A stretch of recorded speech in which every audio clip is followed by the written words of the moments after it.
All right, y'all, I have been out here harvesting some corn, and I'm going to show you why I will never again plant corn on the balcony garden.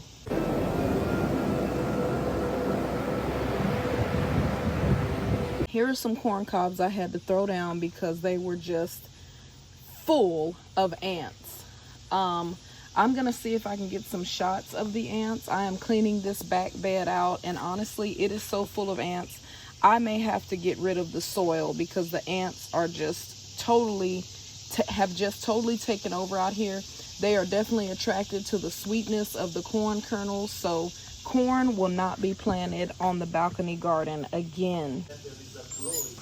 So I have been spraying Captain Jack's dead bug out here, and you know how much I don't like spraying any type of bug spray, but the ant issue is just serious in that back bed, and I couldn't even harvest the corn without, hundreds of ants just swarming. So I'm gonna get back here and battle.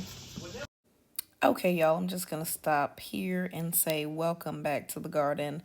As you can see, I get out there and there are 100 projects that need to be done. So the first thing I did was to stand that tomato plant up, and then I went back to the corn issue and the ants. Planting corn on the balcony garden was a huge mistake. Now, my initial thought process in planting the corn in that back bed was to give me privacy, just even more privacy from the neighbors. But I ended up putting the bamboo fence up, and so with the bamboo fence up, I no longer needed that privacy.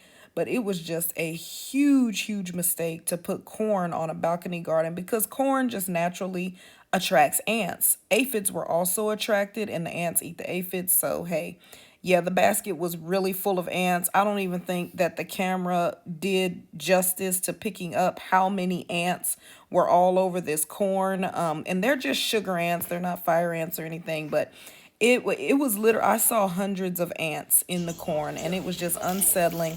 I do get my deck sprayed by the environmental pest control people, but I would not allow them to spray in the actual beds, and that is because I try to stick to organic gardening. Now, occasionally I might put Miracle-Gro if I can't find fish emulsion at my local stores, but hey.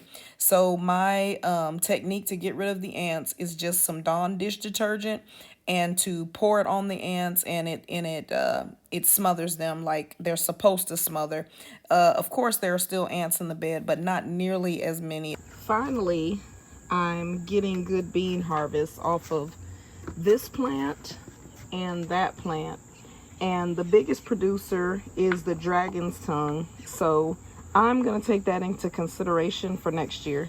Welcome back to the South Garden, and look at there, snow peas are looking absolutely fantastic. I'm gonna have to move the trellis forward so that they can grab it, but let's take a look at these beans since we've been on beans today.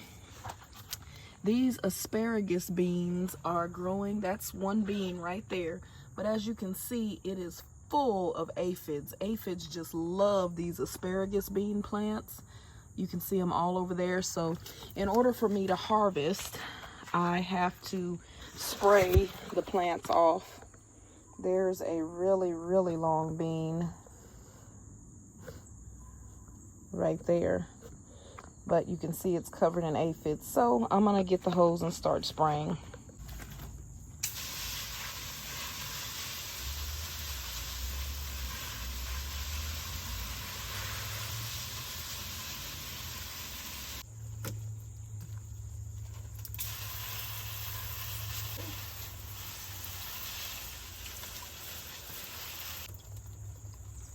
Wow, I did not know that.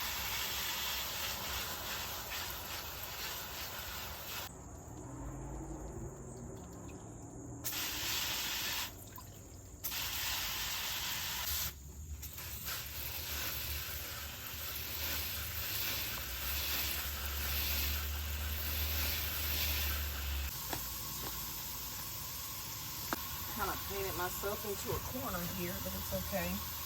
So what I'm going to do now, and I was trying to wait to do this, is bring this up. so that these peas can have some stability.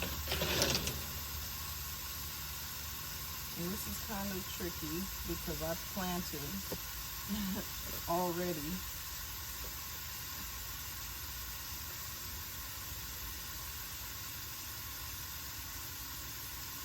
And peas are already coming up. I can see them. And I'll show them to you. But what I need to do is bring this panel forward.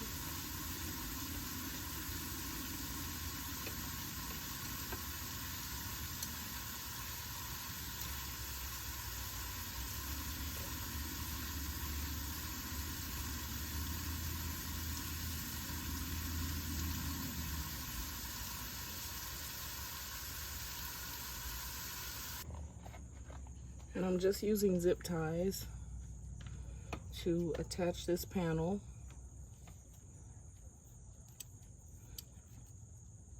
I don't think you can see this, but I'm just zip tying it on.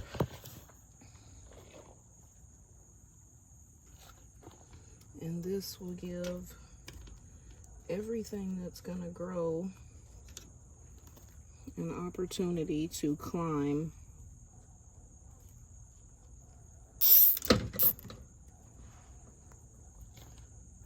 And hopefully, if I do it close enough,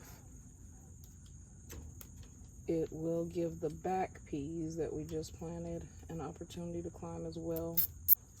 So these peas will, I'm gonna break them, but they will start climbing. I think I'm gonna need to put, well, maybe I will let it flex.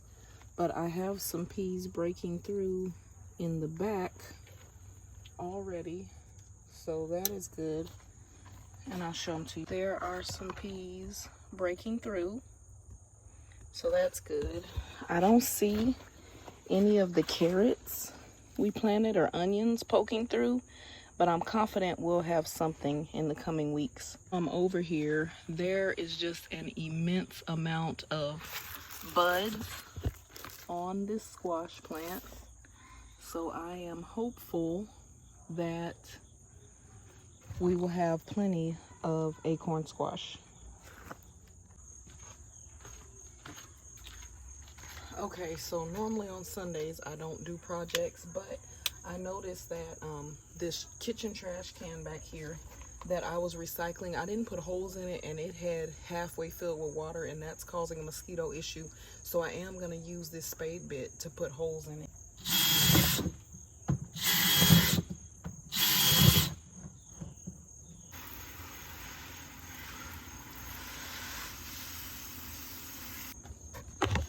I don't want to make like a grand statement or something, but these Aldi vertical planters are my favorite vertical planter, and you can see the Kikatsu cabbage are coming up nicely in these vertical planters. I don't know what it is about them, but they just they grow things really, really well. And not saying I'll never buy another green stalk, but I really like that Aldi vertical planter.